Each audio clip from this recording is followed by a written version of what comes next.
Good evening and welcome to the Pompey Politics Podcast. I'm Ian Tiny Morris. And I'm Simon Sansbury.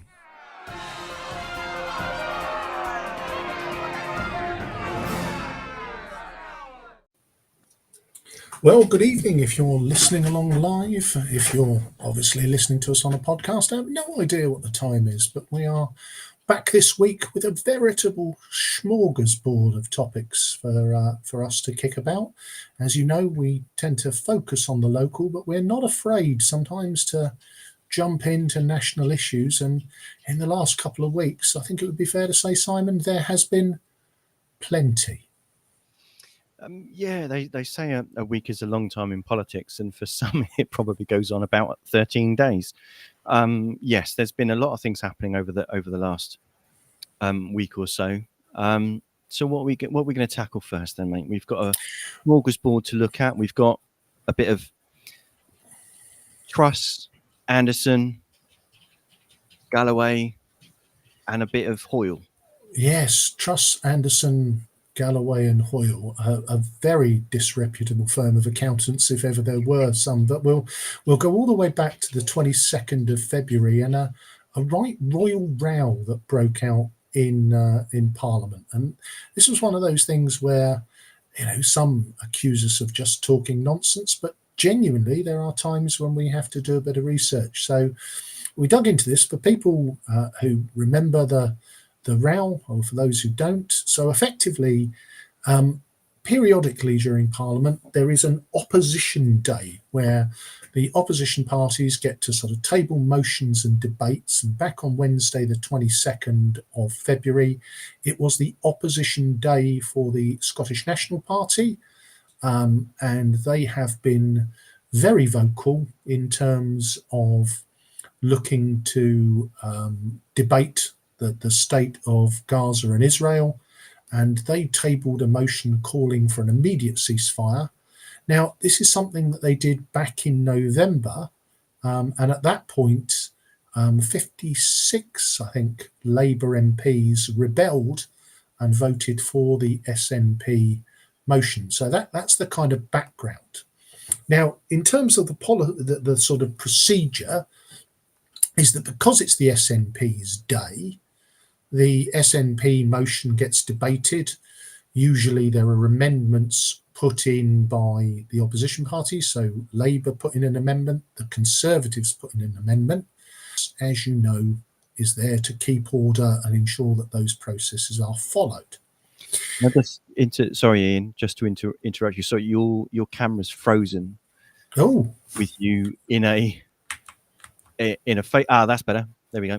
Oh, forgive me. I'm on a new laptop.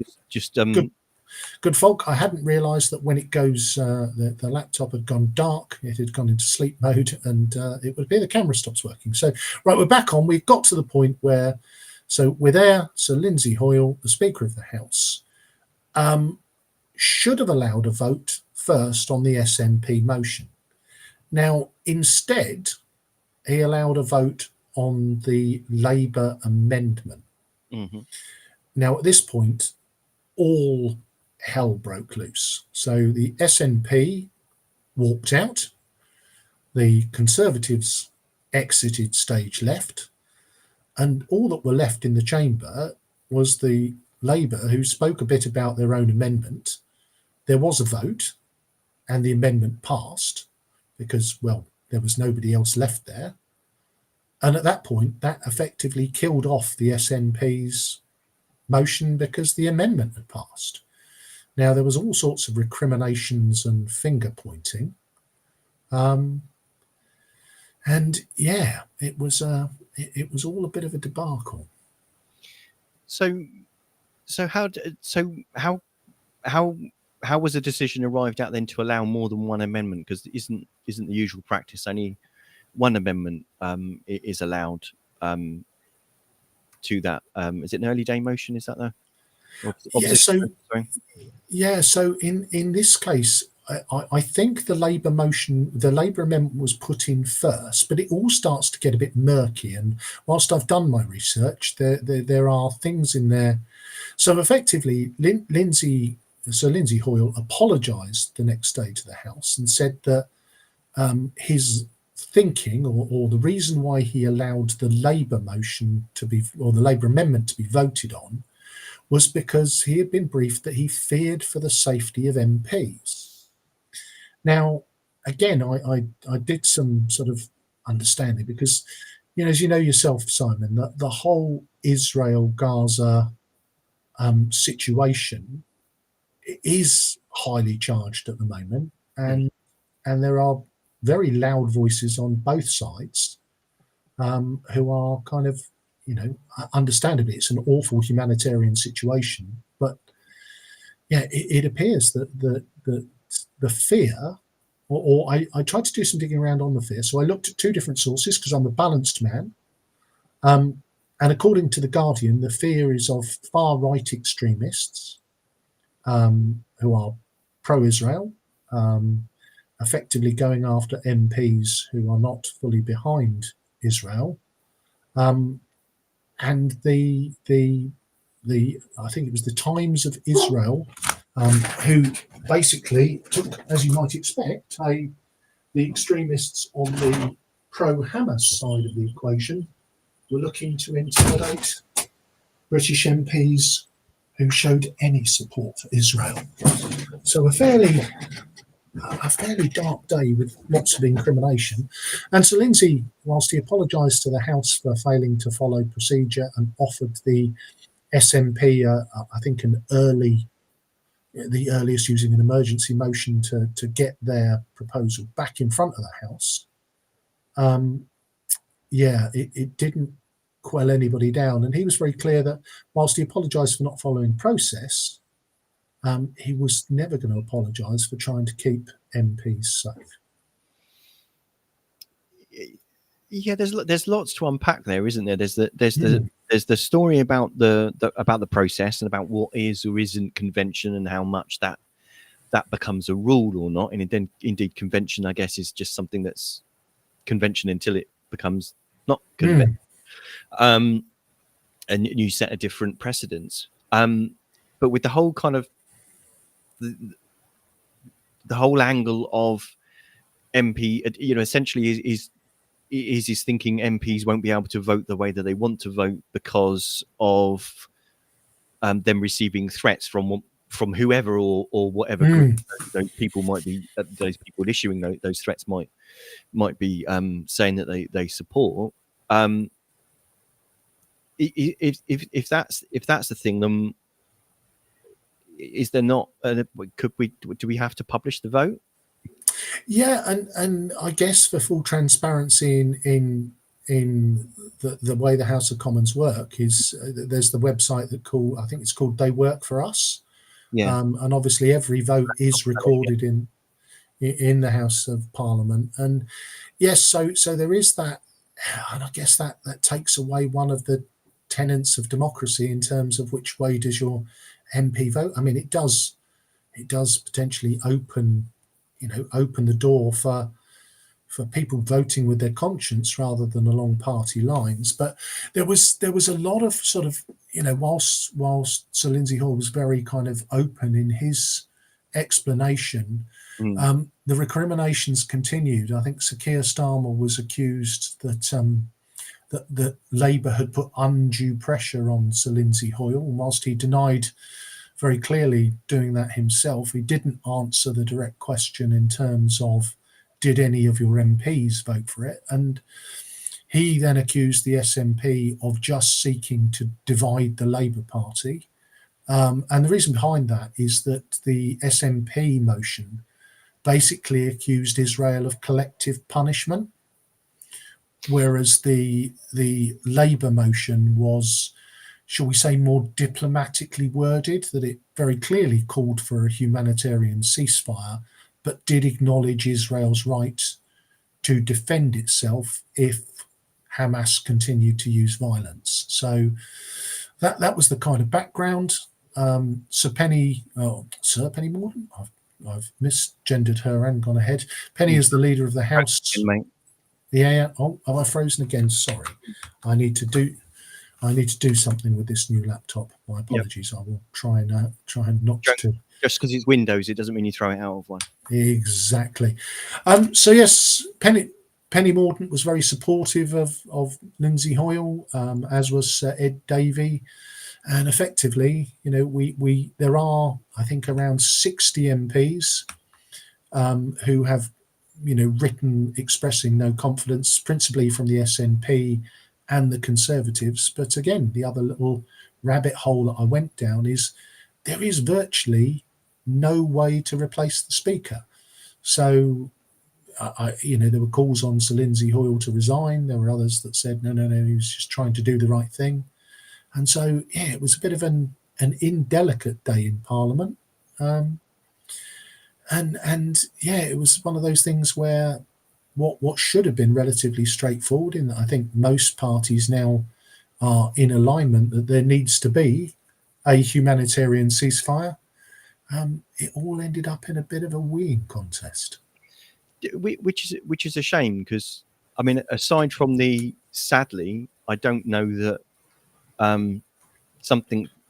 motion that's passed in the House of Commons in Westminster, sadly, I don't know that that's going to end the bloodshed and the awful situation that's occurring in Gaza, or will it cause, sadly, for the hostages to have been returned? So it's, as much as the Westminster dancing kind of took place, sadly there's the reality of just how much of a difference would that actually make to the people suffering on the ground. I don't know. It feels a little bit like, so as we touch on this podcast quite often, when Portsmouth City Council writes a strongly worded memo to the government saying, give us more money to do X, or change this, or stop doing that, whilst it's potentially noble, the impact that it has. But I guess it, for me, obviously there are, there's the UN Security Council, places where you would hope there could be consensus. But it is that element of politics rather got in the way on that one, I think. And it looks like everything's kind of settled down. But not a glorious day for UK politics, with people walking out and finger pointing and all of that. A bit playground in the end. So what have you got for us next, Simon? Unless there's a final point you want to make on that one. So talking about glorious days for UK politics, the Rochdale by-election. So just to give us a bit of background, the by-election was called due to the death of Sir Tony Lloyd from Labour, who sadly, having declared in January this year that he was suffering an untreatable form of leukemia, passed away peacefully on the 17th of January. The constituency is located in the east of Greater Manchester, and since 1997, the constituency's flipped between the Lib Dems and Labour until 2015, when UKIP came into second place. So before that, it was a bit of a tussle between red and yellow. Then UKIP mustered into the scene. The constituency, by the way, voted 3-2 in favour of Brexit. Wikipedia describes the constituency as a place with above average unemployment and significant British Asian community, with Muslims accounting for 30% of the population. As a context, the 2021 census describes the UK average at 6.5. The turnout in the 2019 GE was 60.1%, which is kind of what you'd expect for a general. It's more in other places, and the turnout on Thursday's by-election was 39.7%. So again, usually turnouts lower for by-elections, so it's not necessarily a reflection of anything.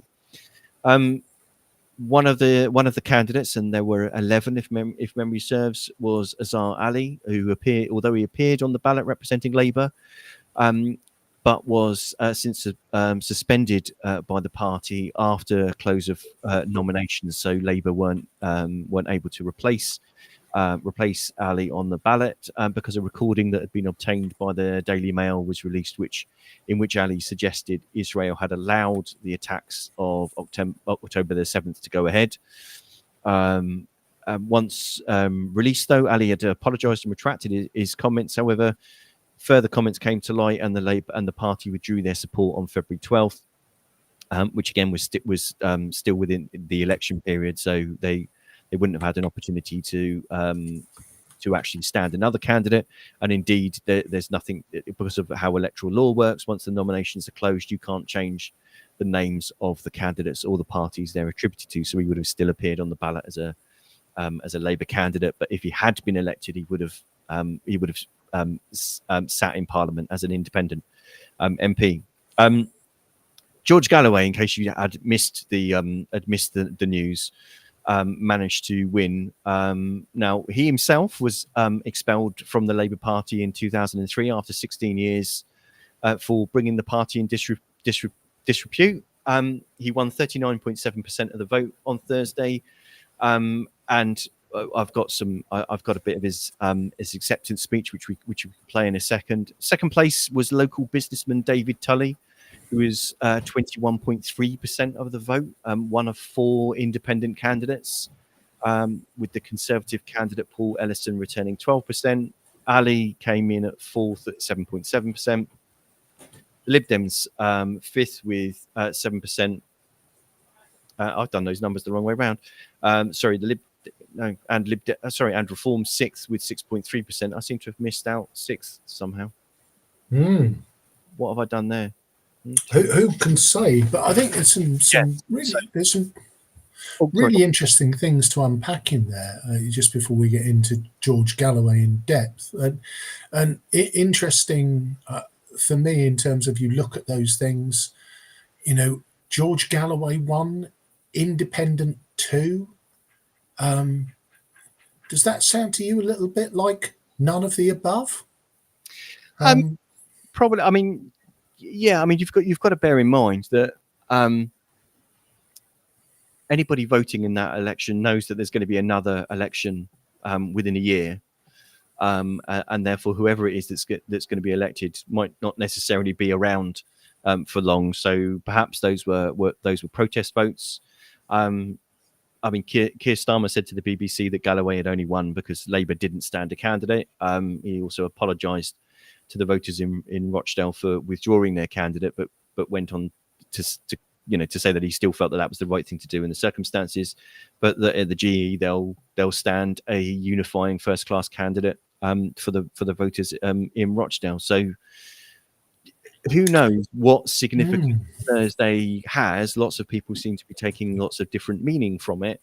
But yeah, you're right. People know that whoever they voted for on Thursday isn't necessarily who they're going to have as their MP in 2025.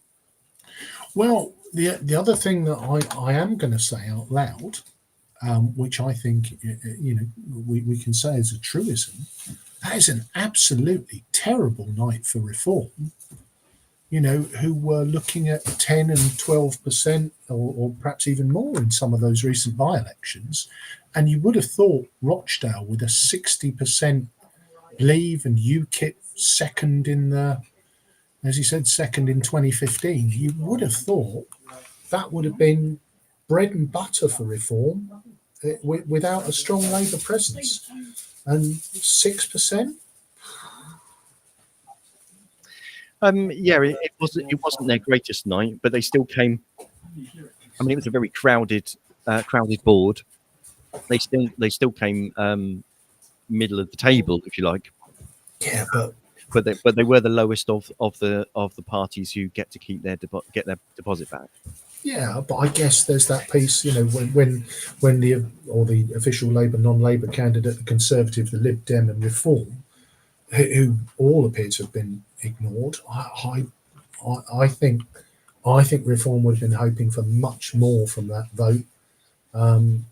But let's interesting George Galloway, isn't it? A man who got thrown out of the Labour Party for anti-Semitism before it became trendy and mainstream.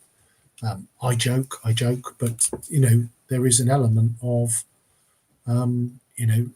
George has a long and checkered history. So are you going to share what George had to say when he won?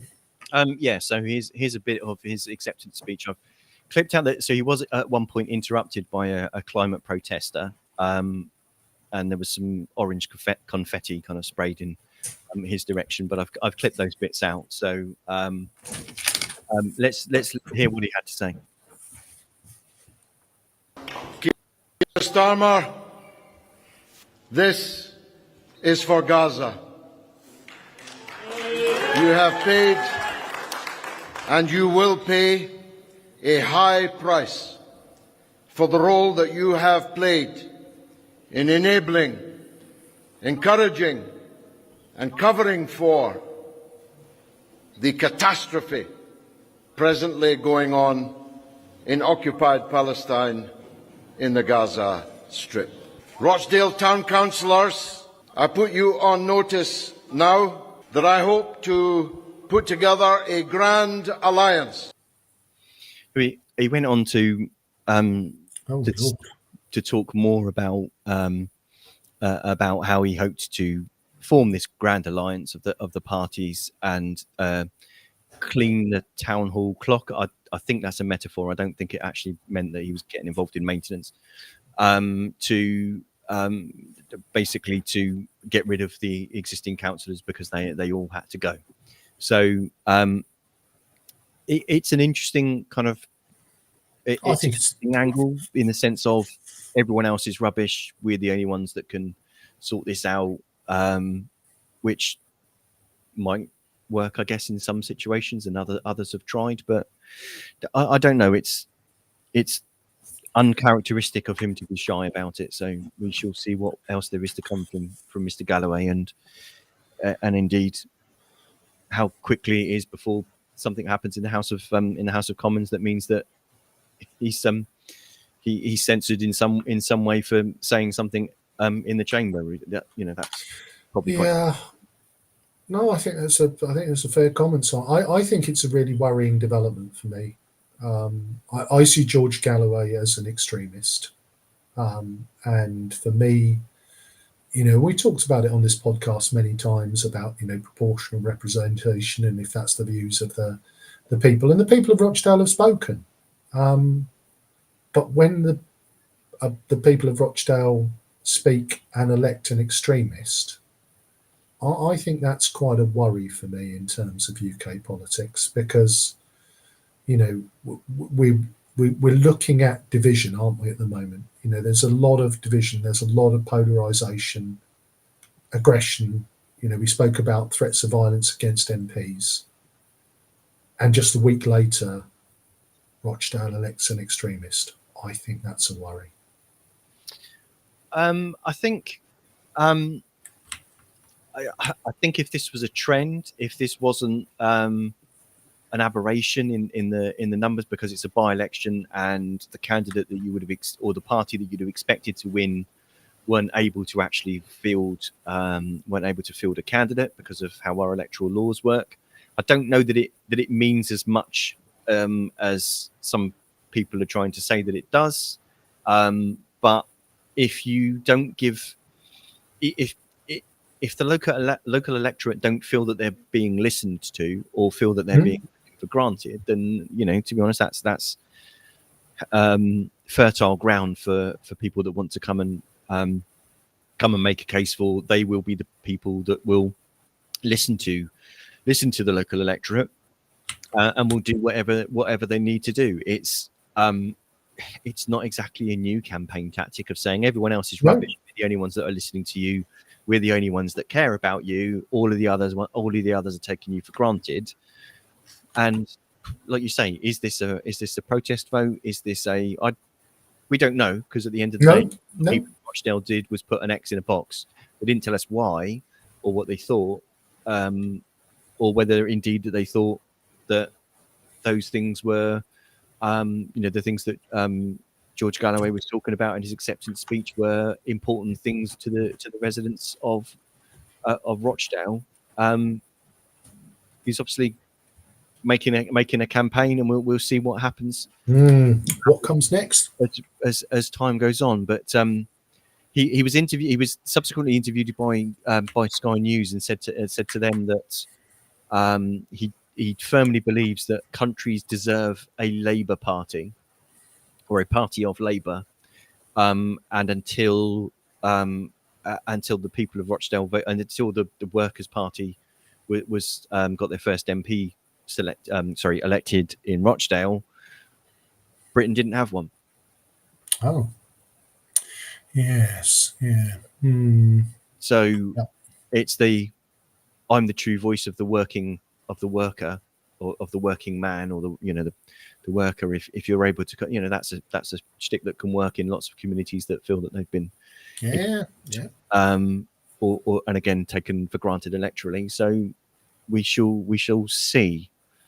But yeah, Well, from potentially from one voice of the people and the voice of the working person to another. Shall we have a little look at Lee Anderson? Yeah. So yes.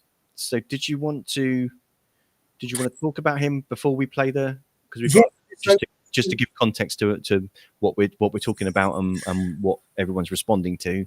But you speak to it first, and then I'll play it. Yeah, so first a little bit about Lee Anderson. So he's one of those sort of figures that sort of popped up in politics probably over the last 10 years. And back in earlier this year, he was the Conservative deputy chairman, and he resigned because he wanted to back the Bill Cash harder line version of the Rwanda plan. And so from that point, you'd think, right, okay, he's one of those on the right of the Tory party, and but a little bit digging in his history. Well, he was a very long time member of the Labour Party, so he was a Labour councillor, close to his kind of home in Mansfield, from sort of 2015. In 2018, the Labour Party suspended him as a councillor because he took to piling a load of boulders to stop a traveller community parking up and making camp in his ward. And then in 2019, he left the Labour Party, basically citing that the Labour Party had lurched to the left. And from a momentum perspective, he said they were taking over the party. Now, in terms of his deep commitment to Labour and Labour politics, for 5 years he worked as the office manager for the constituency office of the sitting Labour MP in Ashfield, and in 2019 he stood against them and got elected as a Conservative. So you can kind of look at him and think I mean, there's changing tack, and there's changing tack, isn't there, Simon? Well, I mean, is that the political equivalent of insider trading? So, yeah, but I guess it comes to that kind of question about if you want to get involved in politics, or you want to get involved in changing things for your local community. Quite a lot of people that end up getting involved in politics don't actually want to be involved in politics, especially at a local level. They just want to change things for the local community. So sometimes they'll end up being members and campaigners, or even councillors for parties that don't necessarily appear to be an obvious fit kind of values wise. It just kind of seems that for whatever reason, Party X was the first people, or they've got some friends in Party X and they were the first people to speak to them, invite them to a meeting, and it's a slippery slope. You deliver one leaflet and the next thing you know, you're standing as a councillor. It's gateway drug, isn't it? Gateway drug.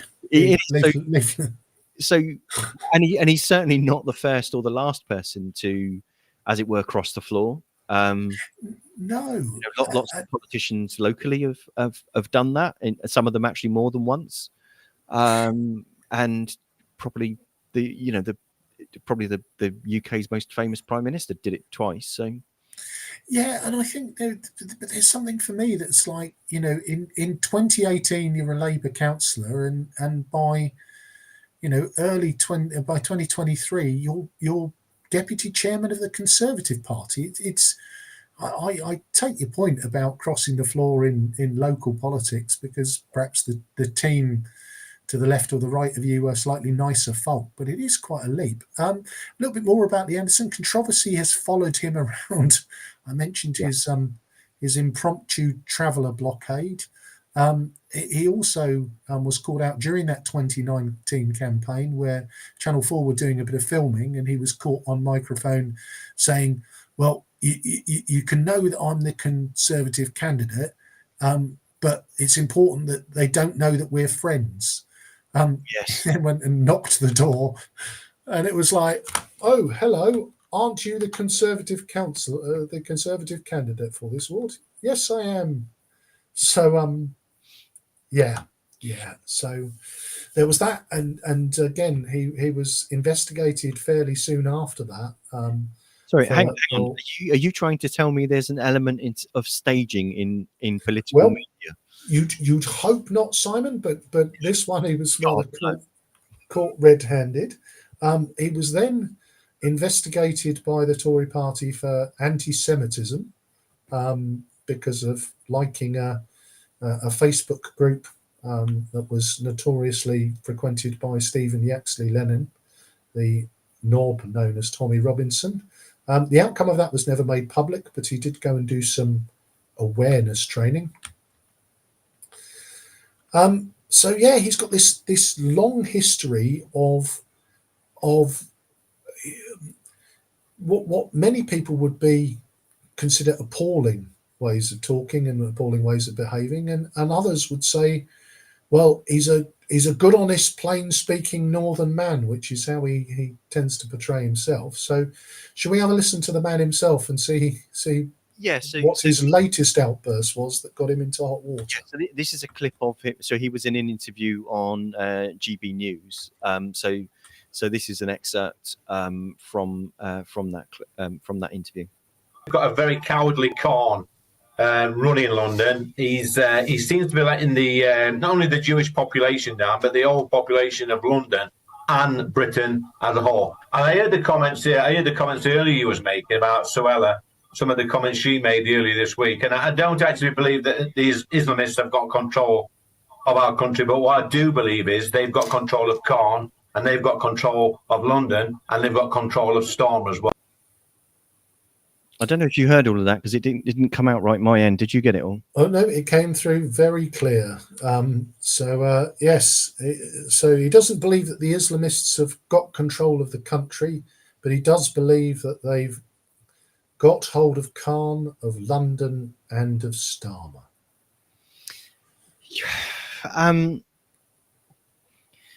Yeah, it's just a horrible thing to say. I don't kind of get.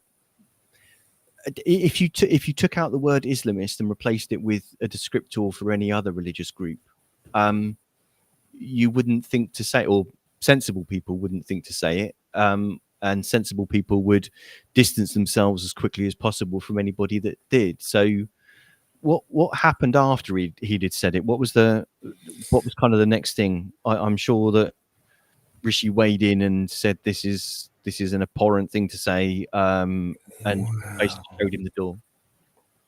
So there was an element of So Rishi said that his words were unacceptable, but stopped short of accusing him of being Islamophobic or racist. And he was originally asked to apologise, which, of course, he didn't, and basically took my words were clumsy.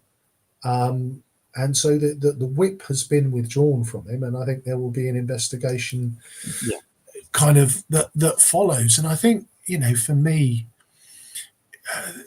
there is this element of, is he the Northern Boris Johnson? Oh, good God. I think there's a degree of, to what you were speaking to earlier on, there's a bit of you factor it in. He just, quote unquote, says it like it is, and he speaks plainly.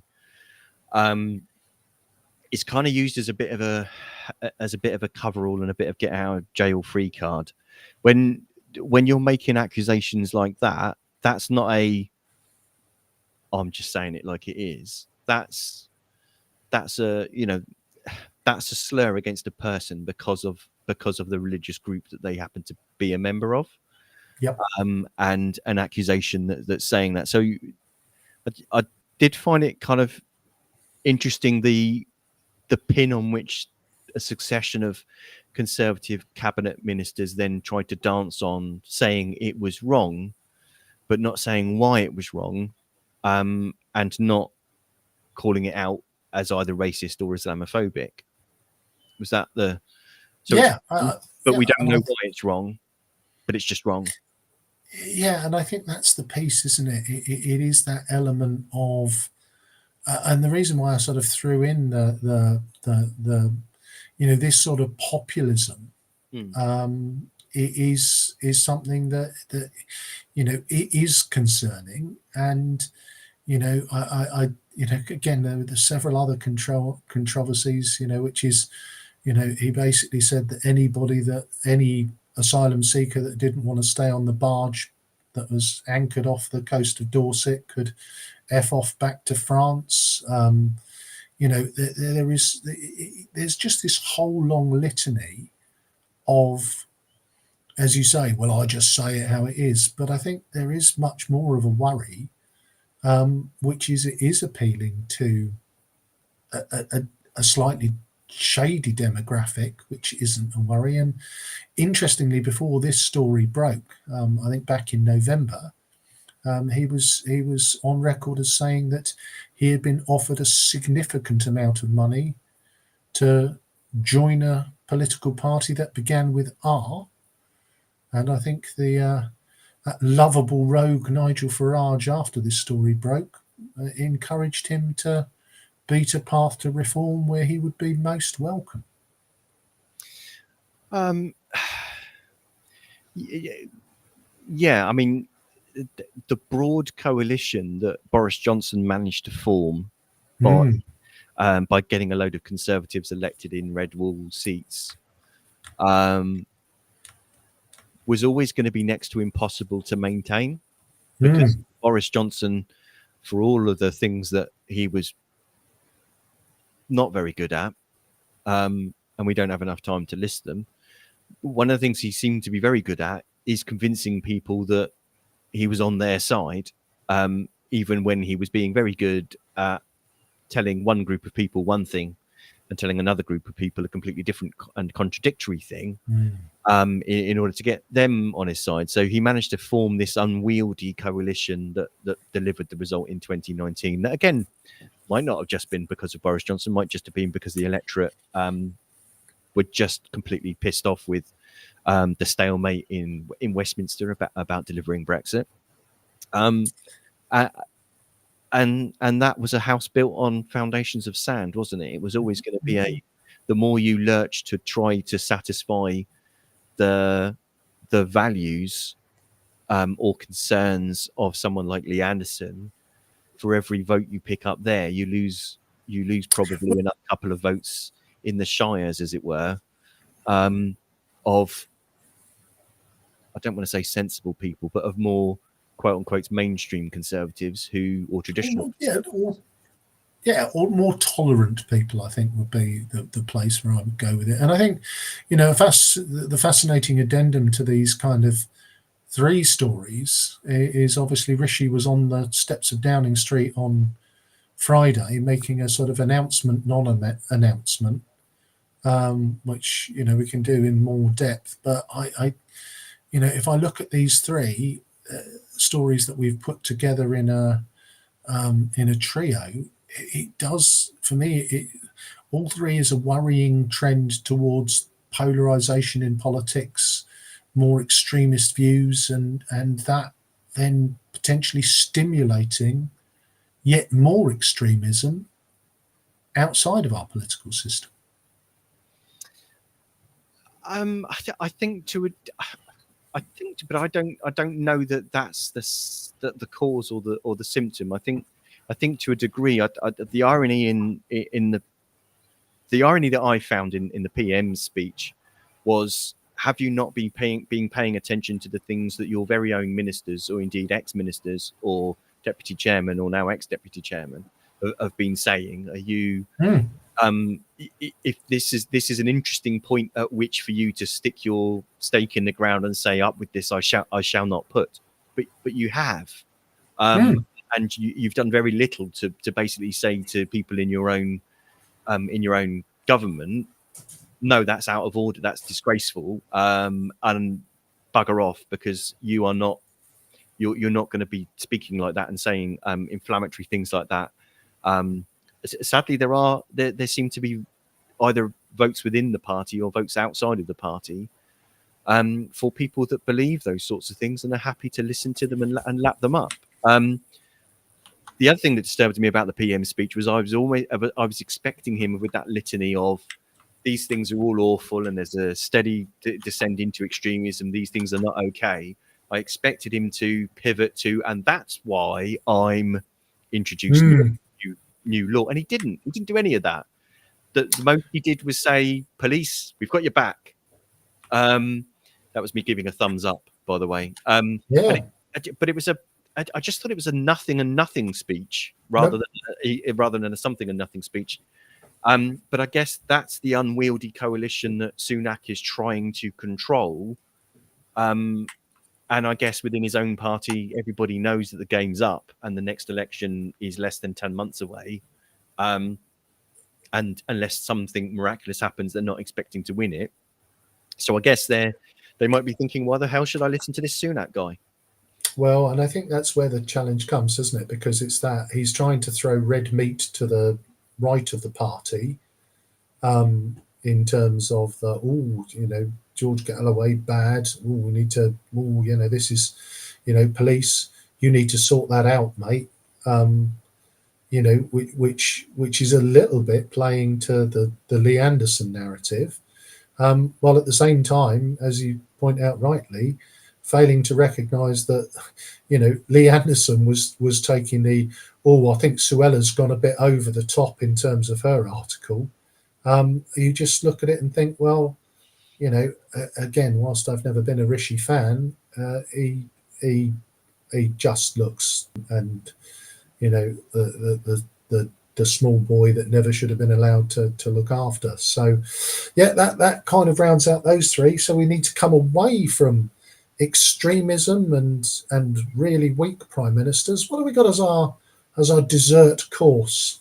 I feel like I've missed a trick. I feel like the soundbite I should have clipped was Gavin Williamson saying, when he famously spoke of Putin saying that he should shut up and go away. I feel like I should have just had a button that should shut up and go away, because that's kind of how he sounded when he said it.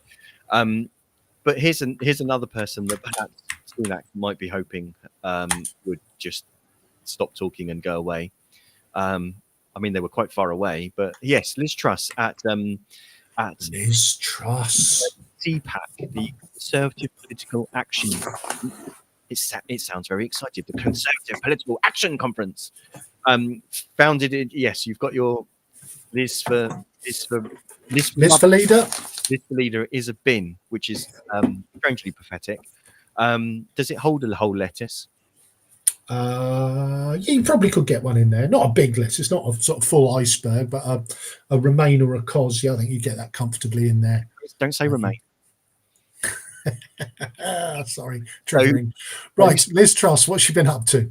So the CPAC was, by the way, founded in 1974. It's the annual conference of conservative activists and elected officials from across the US, and hosted by the American Conservative Union, the ACU. So basically, it's a knees up for conservatives in the States. They also hold a straw poll every year to see whether the existing candidates in the primary, basically to rate those and see whether they think they should be president or not.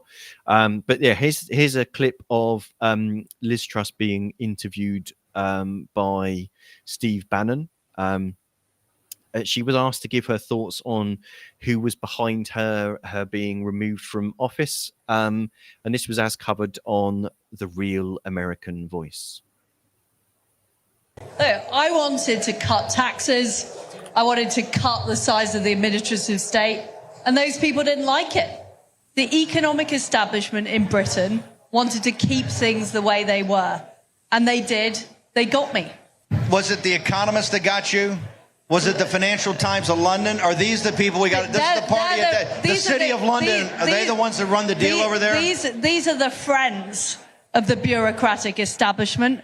They are the friends of the deep state. And they work together with bureaucrats, of which we've got many more in Britain than you have here in the United States, to keep things the same. Good Lord. Yeah. Now, I couldn't see the video, Simon, so could you just help me out here? Was Liz sporting some kind of cranial apparel from the tinfoil milliner? No, she wasn't. She was no, she had no head apparel on.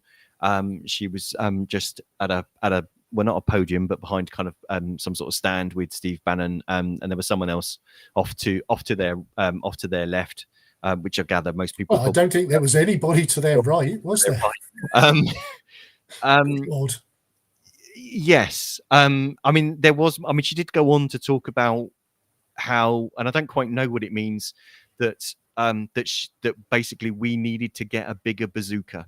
I don't know quite what the significance of that is. Probably not something you want to say at a Conservative conference in America, because someone will probably go buy one at Walmart. And well, very interesting, isn't it? Because there is this piece, and I think you mentioned Steve Bannon there. I think he is a colourful character. Well, he's a man with lots of history of. I mean, he does lots of things to support Conservatives in the States, and Conservatives around the world, basically. But but he wouldn't be supporting the sort of Conservatives that the presidents of old, like even George Bush or Ronald Reagan, would probably find familiar. He did it at the beginning of his. At the beginning of his interview, he talked about how the Americans had effectively kind of sympathy and support for the Conservatives that were like Liz Truss, but not the Rhino Tories. And just to clarify, rhinos are so in America you've got the Republicans and the Democrats, and the rhinos are Republican in name only. Basically, you're not right wing enough to be considered a modern Republican is kind of what that's saying. So a Rhino Tory is, I guess, would really be Tino, either Tory in name only, or Kino or Sino, Conservative in name only. Either way, basically, you're in the party, but you're not. Oh, I got it. I'm there now. Rhino. It's a mnemonic, isn't it? Yeah, yes, it's Republican in name only. Got there. Sorry, a bit slow. Yes, it's been a long day. It's been a long day. It just seemed incredibly unhinged. Well, I think that, if I look at the whole thing around Liz Truss and her very brief premiership, there is an element of she. If I can use a sort of poker analogy, she sat down at the table to play the game, and before the first card was dealt, she basically pushed all of her chips into the middle of the table and said, "I'm all in," which is an incredibly risky position, and that ill-fated. Well, it wasn't a budget, was it? It was a mini statement or something. It was just, again, it was one of those things where,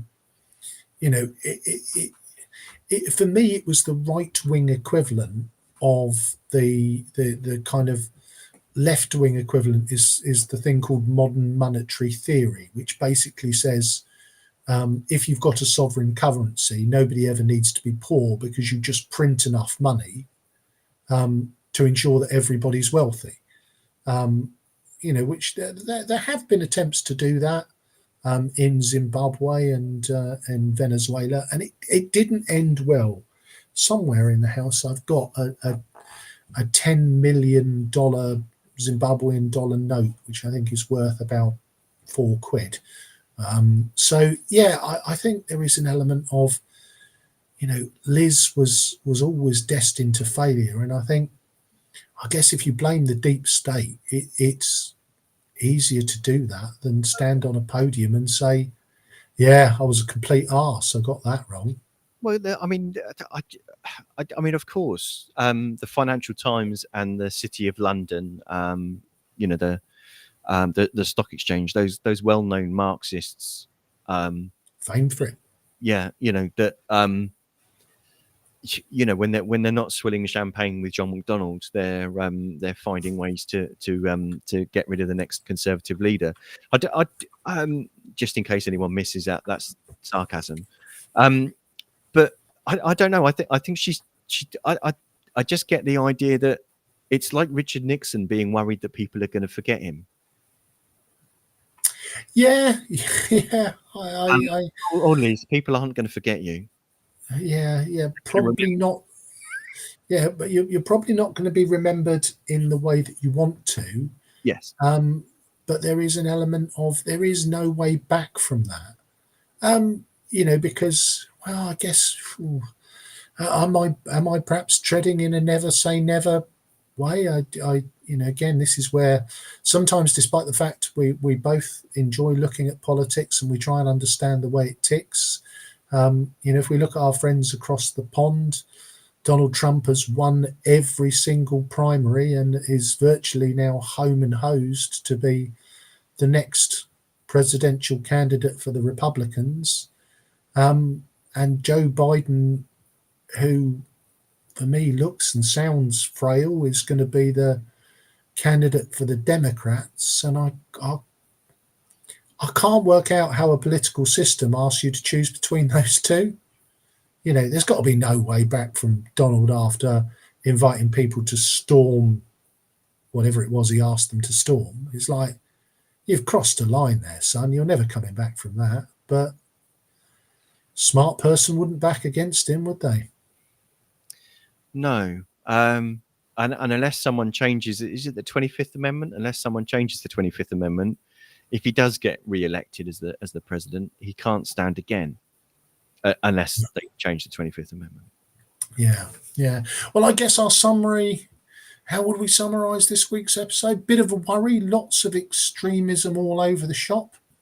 I think it's down to those of us who are, we like to think on this podcast, our whole reason for existence has been to give a platform for folk from any political persuasion to air their views.